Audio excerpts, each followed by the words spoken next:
नमस्कार दोस्तों, जिस दिन शेर गरजता है उस दिन जंगल के सारे कानून बदल जाते हैं और इस बार यह दहाड़ भारत या चीन से नहीं बल्कि दुनिया के नक्शे पर एक छोटे से बिंदु जैसे दिखने वाले देश कतर से आई है। कतर ने सिर्फ धमकी नहीं दी बल्कि उसने यूरोप के उस घमंड को सीधी चुनौती दे डाली है जो सदियों से खुद को दुनिया का मास्टर समझता आया है। एक ऐसा तमाचा जड़ा है कि ब्रुसेल्स से लेकर बर्लिन तक सन्नाटा पसर गया है। पश्चिमी देशों की सोच बहुत साफ रही है, कानून हम बनाएंगे और पूरी दुनिया उसे चुपचाप मानेगी, चाहे वह मानवाधिकार का मुद्दा हो, पर्यावरण की नीति हो या फिर डाटा की सुरक्षा। हमेशा से यही पैटर्न रहा है। वह खुद को दुनिया का नैतिक शिक्षक समझते हैं और बाकी देशों को अपना छात्र। लेकिन इस बार यूरोप ने अपने अहंकार में एक ऐसा कानून बनाया जो उनके गले की फांस बन गया है। पूरी डेवलपमेंट क्या है और कैसे कतर के कदम ने भारत के लिए एक नया रास्ता खोल दिया है, इस वीडियो में समझते हैं। लेकिन आगे बढ़ने से पहले इस वीडियो को लाइक करके चैनल को सब्सक्राइब जरूर कर लीजिए, क्योंकि ये आपके लिए तो 1 सेकंड का काम है, लेकिन इससे हमारी बहुत बड़ी मदद होती है। तो कहते हैं कि अगर दुश्मन को कमजोर करना है तो उसकी दुखती रग पर हाथ रखो, और कतर ने यूरोप की सबसे बड़ी दुखती रग पकड़ ली है, उसकी ऊर्जा। यूरोप ने एक नया कानून बनाया जिसका नाम है corporate sustainability due diligence directive यानी CSD। नाम सुनने में बहुत भारी भरकम लगता है, लेकिन इसका असली मतलब समझिए। यह एक ऐसा नैतिक जाल है जिसे यूरोप पूरी दुनिया पर फेंकना चाहता था। इस कानून के तहत अगर कोई भी कंपनी यूरोप में अपना सामान बेचती है तो उसे यह साबित करना होगा कि उसके पूरे प्रोडक्शन प्रोसेस में किसी भी मानवाधिकार का उल्लंघन नहीं हुआ और पर्यावरण को कोई नुकसान नहीं पहुंचाया गया। सुनने में तो बहुत अच्छा लगता है ना? लेकिन शैतान हमेशा डिटेल्स में छिपा होता है। यहां विलेन ये कानून नहीं बल्कि इसे लागू करने वाला यूरोप है। अगर यूरोप को लगता है कि भारत की किसी फैक्ट्री में या वियतनाम के किसी खेत में या कतर की किसी गैस फील्ड में कोई नियम तोड़ा गया है तो वह उस कंपनी पर उसकी कुल कमाई का 5% तक का भारी भरकम जुर्माना ठोक देगा। सोचिए, कानून यूरोप का, अदालत यूरोप की, जज यूरोप का और सजा पूरी दुनिया भुगतेगी। यानी यूरोप तय करेगा कि भारत में काम करने वाले मजदूर के अधिकार सुरक्षित हैं या नहीं। यही तो है असली नव औपनिवेशिक सोच, जहां कागज पर तो आजादी है लेकिन आर्थिक फैसले आज भी यूरोप के दफ्तरों में लिए जा रहे हैं। भारत ने इस कानून का सबसे पहले और सबसे खुलकर विरोध किया। भारत ने इसे डिप्लोमेटिक भाषा में एक तरफा और असंतुलित बताया और साफ कहा कि हम पर्यावरण और मानवाधिकारों के खिलाफ नहीं हैं। लेकिन कोई विदेशी ताकत हमें यह बताने का हक नहीं रखती कि हमारे देश में न्याय कैसे होगा। भारत ने इसे हमारी संप्रभुता पर सीधा हमला बताया और अब वही स्टैंड कतर ने भी लिया है। लेकिन फर्क सिर्फ इतना है कि जहां भारत ने जवाब शब्दों से दिया, वहीं कतर ने इसे एक एनर्जी वॉर में बदल दिया। कतर के ऊर्जा मंत्री ने बिना लाग लपेट के ऐलान कर दिया, अगर यूरोप ने अपने CSD कानून को वापस नहीं लिया तो कतर यूरोप को जाने वाली LNG यानी लिक्विफाइड नेचुरल गैस की सप्लाई हमेशा के लिए बंद कर देगा। यह सिर्फ एक धमकी नहीं थी, यह यूरोप के मुंह पर एक करारा तमाचा था। यह उस यूरोप को खुली चुनौती थी जो आज भी अपनी ऊर्जा जरूरतों के लिए कतर जैसे देशों पर निर्भर है। यूरोप का लगभग 40% LNG आज भी मिडिल ईस्ट से आता है और उसमें सबसे बड़ा हिस्सा कतर का है। कतर ने कहा, हम तुम्हारे दोहरे मापदंड वाले कानूनों से नहीं, अपने संसाधनों की ताकत से बात करेंगे। अब जरा यूरोप का दोगलापन देखिए। वो सऊदी अरब से खरबों डॉलर का तेल खरीदता है, तब उसे मानवाधिकार याद नहीं आते। वो चीन के साथ व्यापार करता है, तब उसे वहां की सेंसरशिप या लेबर कैंप नहीं दिखते। लेकिन जैसे ही भारत या कतर जैसा कोई देश अपनी शर्तों पर व्यापार करने की हिम्मत करता है, यूरोप को तुरंत सस्टेनेबिलिटी और मोरल वैल्यूज का पार्ट याद आ जाता है। कतर ने इसी दोहरेपन की पोल खोल दी है। उसने यूरोप को आईना दिखा दिया। कतर ने कहा, अगर तुम्हारे पास गैस नहीं होगी तो तुम्हारी इंडस्ट्री ठप हो जाएगी, तुम्हारे हीटिंग सिस्टम बंद पड़ जाएंगे और तुम्हारा पूरा महाद्वीप सर्दी से जम जाएगा। या तो हमारी गैस खरीदो या फिर दुनिया पर अपनी झूठी नैतिक गवर्नेंस सौंपना छोड़ दो। और मजे की बात यह है कि कतर का यह कदम भारत के लिए एक बहुत बड़ा रणनीतिक बूस्ट है। भारत और कतर के बीच पहले से ही मजबूत ऊर्जा संबंध है। कतर भारत को LNG का एक बहुत बड़ा सप्लायर है। अगर ये दोनों देश पश्चिम के इन एक तरफा कानूनों के खिलाफ एक साथ आ गए तो ये एक ऐसी नई वैश्विक धुरी बना सकते हैं जिसका रिमोट कंट्रोल वॉशिंगटन या ब्रुसेल्स में नहीं बल्कि नई दिल्ली और दोहा में होगा।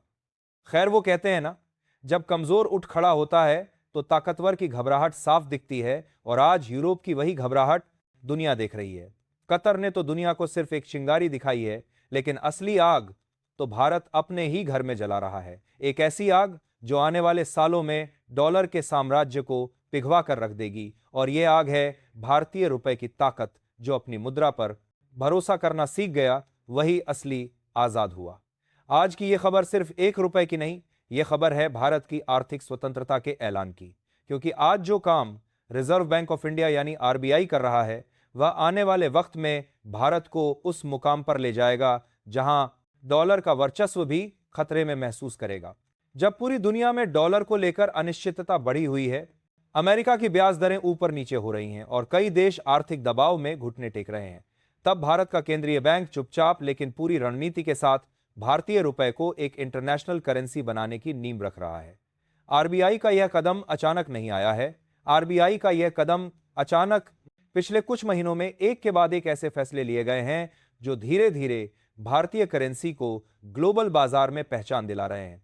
पहला बड़ा धमाका अगस्त 2025 में आरबीआई ने ऐलान किया कि अब भारतीय बैंकों को स्पेशल रूपी वस्ट्रो अकाउंट खोलने के लिए उससे बार बार मंजूरी लेने की जरूरत नहीं होगी। इसका सीधा मतलब यह है कि अब दुनिया का कोई भी देश, कोई भी कंपनी भारत के साथ सीधे भारतीय रुपए में व्यापार कर सकती है बिना किसी ब्यूरोक्रेटिक देरी के। दूसरा बड़ा हमला अक्टूबर में आरबीआई ने अपने विदेशी मुद्रा भंडार से लगभग 7.7 बिलियन अमेरिकी डॉलर बेच दिए ताकि रुपए की कीमत को स्थिर रखा जा सके। यह सिर्फ एक सामान्य ऑपरेशन नहीं था, यह दुनिया को एक संदेश था। भारत अपनी करेंसी को संभालने के लिए अब डॉलर का मोहताज नहीं है, हम खुद अपने दम पर रुपए को स्थिर रख सकते हैं। और अब तीसरा और सबसे बड़ा कदम, भारत के एक्सपोर्टर्स अब अपनी बिलिंग यानी इनवॉइसिंग सीधे सीधे इंडियन रुपये में करना शुरू कर चुके हैं। यानी अब व्यापार डॉलर में नहीं बल्कि सीधे रुपए में होगा। तो चलिए इस रुपी इनवॉइसिंग को आसान भाषा में समझते हैं। मान लीजिए एक भारतीय व्यापारी श्रीलंका को चावल बेचता है। पहले बिल अमेरिकी डॉलर में बनता था, श्रीलंकाई खरीदार डॉलर में पेमेंट करता और फिर भारतीय व्यापारी उस डॉलर को रुपए में बदलवाता था। इस पूरे खेल में एक्सचेंज रेट का खतरा बना रहता था। लेकिन अब जब बिल ही भारतीय रुपए में बनेगा तो श्रीलंका का खरीदार भी भुगतान भारतीय रुपए में ही करेगा। इसके लिए बैंक में एक स्पेशल रूपी वस्त्रों अकाउंट खुलता है और पेमेंट सीधे रुपए में हो जाता है। ना डॉलर की जरूरत, ना यूरो की, और ना ही किसी एक्सचेंज रेट के उतार चढ़ाव का डर। इससे 3 बड़े फायदे होंगे। पहला फायदा, करेंसी का रिस्क खत्म। जब पूरा लेन देन रुपए में होगा तो डॉलर के घटने बढ़ने से भारतीय व्यापारियों को कोई फर्क नहीं पड़ेगा, मुनाफा पक्का। दूसरा फायदा, विदेशी मुद्रा भंडार की बचत। जब ट्रेड रुपए में होगा तो डॉलर की मांग घटेगी और भारत का डॉलर रिजर्व मजबूत होगा। यह भारत की आर्थिक स्थिरता के लिए एक कवच की तरह काम करेगा। और तीसरा सबसे बड़ा फायदा, अंतरराष्ट्रीय पहचान। जितने ज्यादा देश रुपए में व्यापार करेंगे, दुनिया में रुपए की मांग उतनी ही बढ़ेगी, और जब डिमांड बढ़ेगी तो रुपए की वैल्यू और ग्लोबल ताकत दोनों आसमान छुएगी। आज दुनिया का लगभग 85% व्यापार सिर्फ अमेरिकी डॉलर या यूरो में होता है, लेकिन भारत अब इस सिस्टम को सीधे सीधे बाईपास की अमेरिकी करने की तैयारी कर रहा है। यह सिर्फ एक आर्थिक नहीं बल्कि एक सामरिक कदम भी है। अगर कल को अमेरिका किसी देश पर प्रतिबंध लगाता है या स्विफ्ट सिस्टम से उसे बाहर कर देता है तो भारत पर उसका असर ना के बराबर होगा। भारत अपने आर्थिक फैसले पूरी तरह आजादी से ले सकेगा। दुनिया में अब 3 बड़े करेंसी ब्लॉक बन रहे हैं, डॉलर ब्लॉक, युवान ब्लॉक और अब रूपी ब्लॉक। जैसे कभी अमेरिका ने डॉलर को, यूरोप ने यूरो को और चीन ने युवान को आगे बढ़ाया, अब भारत उसी राह पर रुपए को ग्लोबल करेंसी बनाने की नींव रख चुका है। भूटान, नेपाल, श्रीलंका जैसे पड़ोसी देशों को रुपए में लोन देने की अनुमति दी जा चुकी है। विदेशों में बसे भारतीयों को रुपए में ट्रेड करने की छूट मिल रही है। अभी भले ही भारत का सिर्फ 2.5% व्यापार रुपए में होता है, लेकिन यह आंकड़ा बहुत तेजी से बढ़ रहा है। 2026 तक इसके 15% तक पहुंचने की उम्मीद है और ये उस दिन की शुरुआत है जब हम कह पाएंगे रूपी गोज ग्लोबल। याद रखिए, जिस दिन भारत का 50% व्यापार रुपए में होने लगा, उस दिन डॉलर पर हमारी निर्भरता खत्म हो जाएगी और भारत सच में कह सकेगा कि भारत की अर्थनीति भारत की मर्जी से चलेगी, किसी और की नहीं। अब आखिरी सवाल आपसे, रुपए में तेल और डिफेंस की ट्रेड कैसे हो सकती है और कौन कौन से देश इस मुहिम में भारत के साथ खड़े हो सकते हैं? अपनी राय नीचे कमेंट्स में लिखकर बताइए और इस वीडियो को हर भारतीय के साथ शेयर कीजिए। धन्यवाद।